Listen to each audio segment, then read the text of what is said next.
écoutez, je vais répéter le mot merci. Parce qu'il me semble vraiment important, on verra dans le fil de l'histoire, d'abord de dire merci à ceux qui sont là et qui font. Docteur Mété, à vous, bien sûr, quand on dit Docteur Mété, il y a vous toutes et vous tous derrière, qui travaillez dur, qui travaillez avec cœur, avec détermination. Vraiment, merci. Merci pour ce que vous faites. Merci pour votre obstination.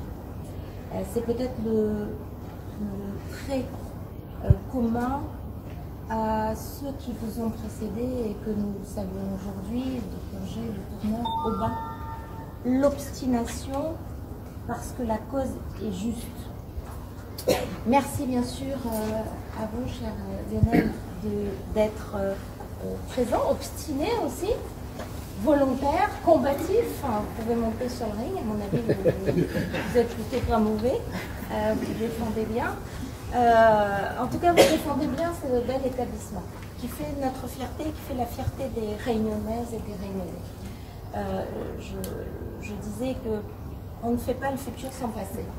Et les combats d'hier, j'entendais le mot que disait le docteur Le Tourneur en disant, quand il a eu à se battre physiquement dans l'hôpital, il disait la cause sur lesquelles je suis, c'est le diabète et l'alcool. Nous sommes en 2019, c'est le diabète et l'alcool.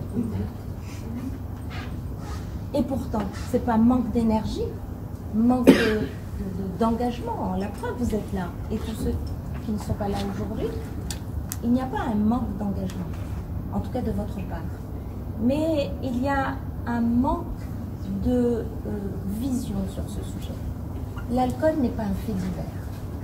Pourtant, les conséquences de cette pratique alcoolique, de cette maladie, sont traitées dans les pages de faits divers. Et je pense que tant qu'on gardera cette vision des choses, ce traitement des choses, eh ben, l'alcool restera secondaire. Pourtant, la maladie alcoolique d'aujourd'hui, comme d'hier, dans les livres d'histoire, on retrouve les esclaves qui le soir allaient diluer leur souffrance, leur corps écorché physiquement, mais dans l'estime de soi, allaient diluer toute cette souffrance dans de l'alcool fort. Alors, je ne ferai pas de saut historique osé, mais je dis juste que la maladie alcoolique est à défait la société, déstructure la société, totalement. Et on ne peut pas construire une société réunionnaise heureuse si nous n'abordons pas le sujet des addictions et de l'alcool singulièrement de façon sérieuse et avec les moyens qu'il faut. C'est vrai que les combats que tu as menés, que j'ai menés dernièrement, à quelques années d'intervalle, on aurait pu imaginer que le sujet aurait avancé. Et bien, sur la taxe alcoolique, sur la taxe sur les alcools forts, nous nous sommes heurtés,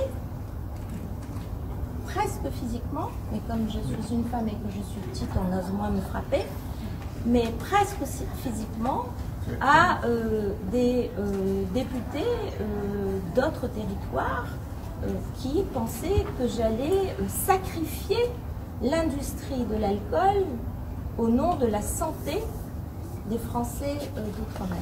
Ce qui était inacceptable pour ces personnes-là. Vous voyez qu'en 2019-2018, nous sommes encore sur ce genre de débat, pas n'importe où, dans l'hémicycle de l'Assemblée nationale. Donc, il y a beaucoup d'efforts qui ont été faits et beaucoup de combats qui restent à faire, et nous serons là pour faire ces combats à vos côtés. Parce qu'il n'y a pas de bon combat si vous n'êtes pas là. Parce que nous sommes nourris, en tout cas je me suis nourrie, du travail, de ce que vous avez chacune et chacun fait toutes ces années, de vos réflexions, de vos écrits. Et c'est cela que j'ai ramené à l'Assemblée nationale. Et c'est mon rôle de député, d'être le porte-voix de la société que je représente. Et je représente la société française de l'océan Indien, de la Réunion. Mais en même temps, quand on est en politique, on doit aussi regarder le verre à moitié plein. Et aujourd'hui, on est réunis parce que l'instant est joyeux, parce que les combats portent leurs fruits aussi, parce que cette unité est juste incroyable. Je disais à Dr Nité, à l'hôpital, il y a encore quelques années, avoir une salle de méditation. Et personne n'aurait dit, mais bien sûr, prenez une salle en réa et puis faites de la méditation. Ça n'existait pas. Aujourd'hui, on fait de la méditation à l'hôpital. On travaille sur l'estime de soi. On fait sur le sport. On travaille sur la reprise, le maquillage, le bien-être, le bien manger. Mais au final, c'est ce que nous faisons toutes et tous dans notre vie. Ce qui nous fait du bien. Et ce qui nous fait du bien doit faire du bien aux patients ici à l'hôpital. Donc c'est un pas incroyable qui est fait aujourd'hui. Parce que si notre approche, notre vision, on fait rentrer la vie normale dans un milieu médical, on dit aux gens qu'ils ont droit au bonheur et aux pratiques simples. Que la maladie se soigne bien sûr sur des pratiques médicales universitaires, mais aussi par du bon sens et des bons gestes.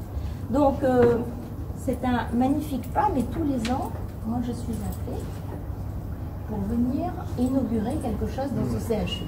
C'est quand même extraordinaire. Tous les ans, on inaugure dans ce CHU, malgré le fait que vous êtes bien sûr dans les contraintes budgétaires que nous tous nous connaissons, avec aussi des difficultés du personnel, des tensions très lourdes. Et moi, je voudrais remercier bien sûr tous ceux qui soignent, là où ils sont, dans les fonctions où ils sont. On voit et on connaît les difficultés de l'hôpital, mais on sait que vous ne baissez jamais les bras et que vous êtes toujours à côté de vos patients. Donc, pour tout ce que vous donnez, pour l'excellence, pour l'accompagnement de haut niveau, pour l'attention, pour la bienveillance que vous apportez aux Réunionnaises et aux Réunionnais, je voulais vous dire aussi merci. Merci beaucoup et bonne continuation. Et quel que soit le projet, je sais qu'ils sont toujours bons. Vous trouverez la députée que je suis à vos côtés pour vous accompagner, vous aider là où je suis, avec l'énergie que j'ai et la volonté que j'ai. Merci beaucoup à vous toutes et à vous tous.